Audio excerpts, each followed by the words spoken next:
तो अब इस सुनवाई पर पहले ये लगा कि भाई सुप्रीम कोर्ट ये आदेश देगी कि पटना हाई कोर्ट का जो फैसला है उसके आधार पर सरकार करा सकती है। राजधानी पटना और पटना जिले के आसपास की जनगणना है लगभग पूरी कर ली गई थी। बिहार सरकार के अनुसार सरकार चाहती थी कि वो जातीय जनगणना कराए, और अब आपने देखा कि सर्वदलीय बैठक भी हुई थी।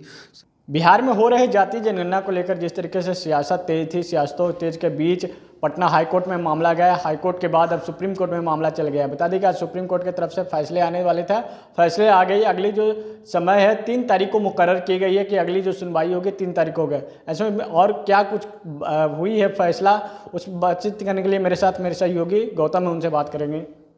आज क्या फैसला आई? आज तो कई दिनों से सुप्रीम कोर्ट में ये जो हलफनामा दायर किया गया था, पहले केंद्र सरकार ने दायर करवाया था, उसके बाद एक नालंदा के ही व्यक्ति हैं वो केंद्र सुप्रीम कोर्ट में दरवाया था, उसके बाद क्या आज फैसला आई?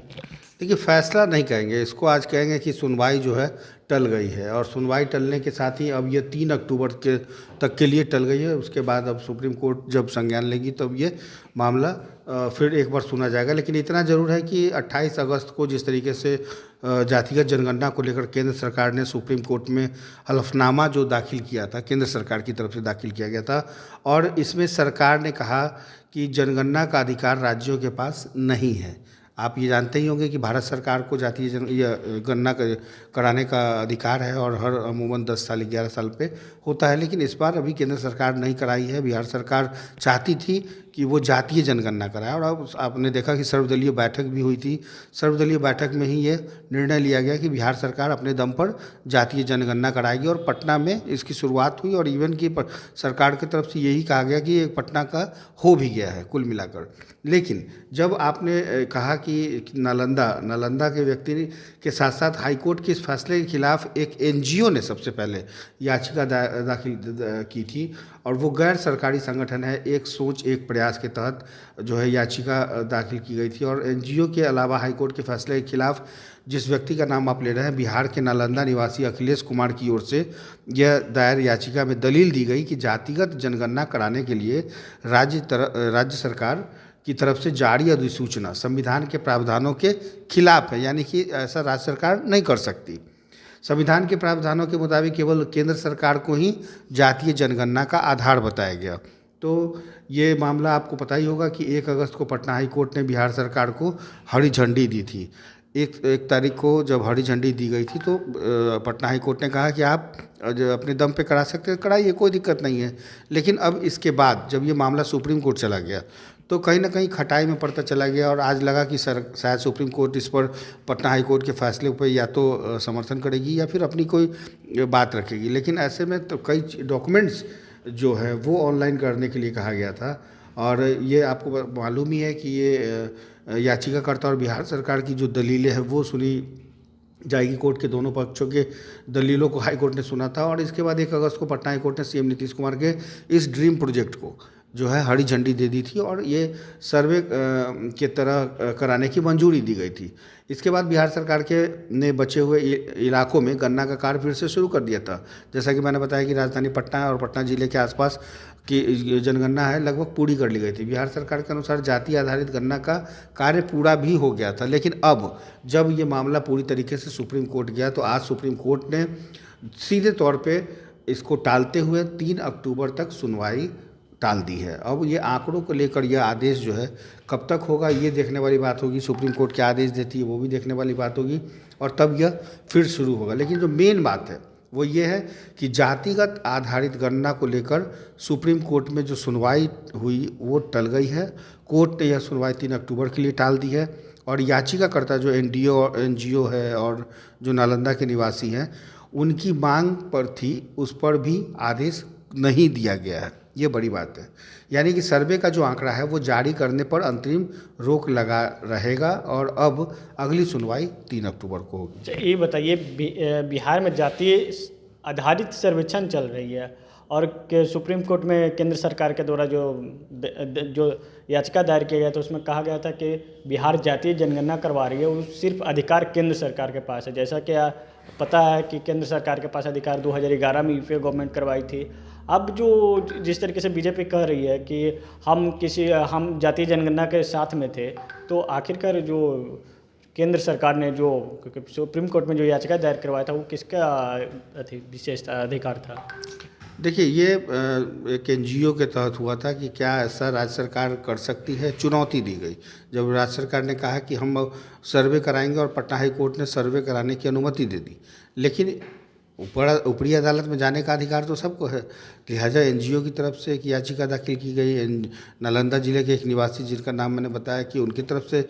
तो अब इस सुनवाई पर पहले ये लगा कि भाई सुप्रीम कोर्ट ये आदेश देगी कि पटना हाई कोर्ट का जो फैसला है उसके आधार पर सरकार करा सकती है, लेकिन जब सुनवाई ही नहीं हुई, सुनवाई अगली तारीख के लिए टल गई है, तो इंतज़ार करना होगा कि 3 अक्टूबर को सुप्रीम कोर्ट क्या फ़ैसला लेती है। या दो ही चीज़ें होंगी, या तो भारत सरकार के फैसले की तरफ जाएगा या फिर राज्य सरकार के फैसले की तरफ। तो इसमें पटना हाई कोर्ट का जो सुनवाई है उसको भी आधार माना जा सकता है। इसमें देखा था जब तेजस्वी यादव विपक्ष में थे तब से इन जातीय जनगणना को करवाने को लेकर कह रहे थे। जब विपक्ष में थे तब तो प्रधानमंत्री से भी मुलाकात करने के लिए गए, लेकिन उस समय बात नहीं बनी, केंद्र सरकार ने नकार दिया।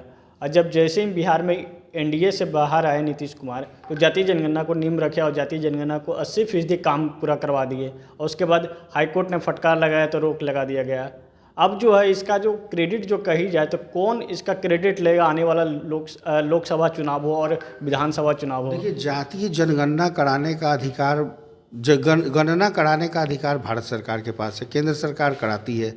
और 10 साल के बाद जिस तरीके से होता है, ये अभी 2021 में होना था, नहीं हुआ, 22 में नहीं हुआ, 23 में नहीं हुआ,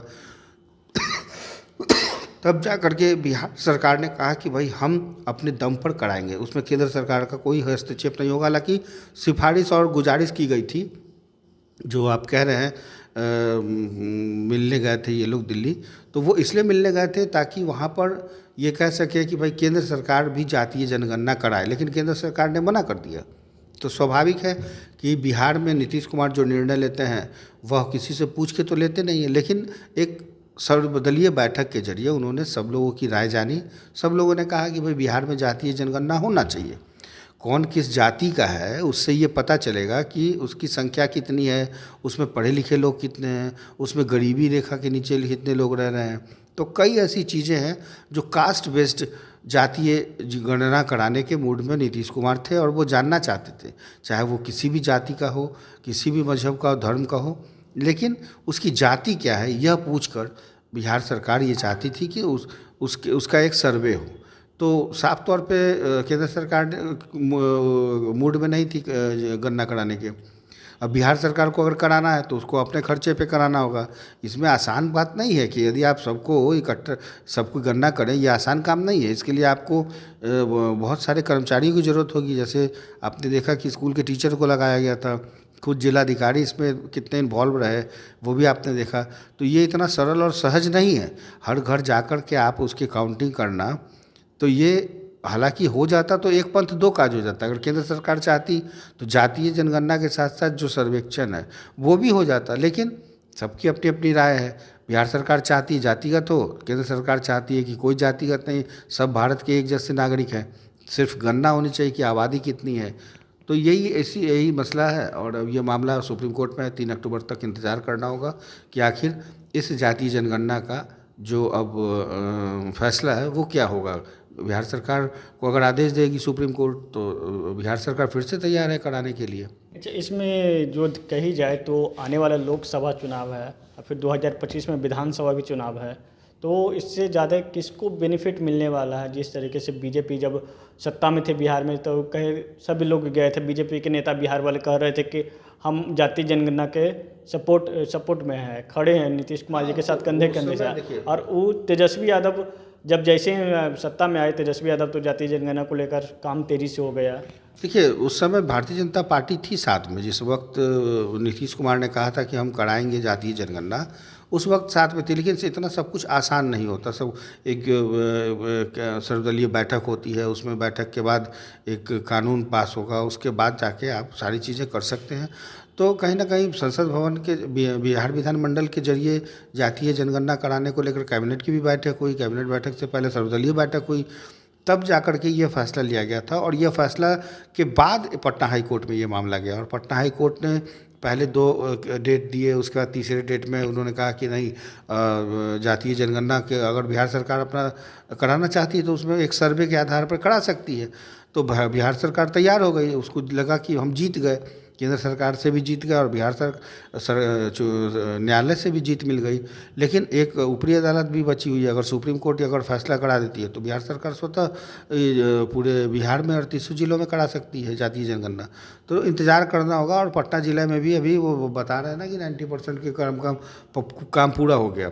अभी सिर्फ आंकड़ों में भले ही 90% काम पूरा हो गया, आप जाके पता कर लेंगे तो पटना के कई ऐसे इलाके हैं जहाँ पर जातीय गणना का काम अधूरा है। तो ये मामला अभी पूरी तरीके से खटाई में है और मुझे नहीं लगता कि यह अगर कोर्ट कह भी देगी तो उसके बावजूद भी बिहार सरकार अभी पूरी तरीके से 2024 के लोकसभा चुनाव के मूड में है। हाँ, ये अलग बात है कि अब ये कहेगी कि हम अगली बार आएंगे तो फिर कराएंगे, तो एक आधार होगा, बेनिफिट बिहार सरकार को मिल सकता है। लेकिन ये काम इतनी जल्दी पूरा होने वाला नहीं है, कहीं ना कहीं ये मामला अब खटाई में पड़ता दिख रहा है जी। चलिए, अब जो जातीय जनगणना को लेकर वो समय टाल दी गई है, जो अगली जो सुनवाई होगी 3 अक्टूबर को होगा। लेकिन इसमें सबसे बड़ा जो दिलचस्प ये देखना होगा कि आने वाला लोकसभा चुनाव, आने वाला विधानसभा चुनाव में कौन सबसे ज़्यादा फ़ायदा उठाती है। नीतीश कुमार शुरू से कहते आ रहे थे कि बिहार में जातीय जनगणना हो और देश स्तर पर जातीय जनगणना हो सारे राज्यों में। अब यह देखना होगा, बीजेपी जिस तरीके से कह रहे थे कि हम केंद्र के स्तर पर जातीय जनगणना नहीं करवा सकते हैं, अगर राज्य सरकार चाहती है तो राज्य सरकार अपने बलबूते करवाए। और राज्य सरकार बिहार में करवा भी रही थी 500 करोड़ की लागत से, लेकिन उस पर पहले हाई कोर्ट ने फटकार लगाया, फिर हाई कोर्ट ने जब हरी झंडी दिया तो सुप्रीम कोर्ट में याचिका दायर करवाया गया। अब सुप्रीम कोर्ट में अगले जो समय है, अगले 3 अक्टूबर को मुकर्रर की गई है समय कि 3 अक्टूबर को अगला जो सुनवाई होगा उसमें देखना होगा कि उसमें क्या फैसला आती है। सहयोगी शशि के साथ विवेक रंजन, पटना।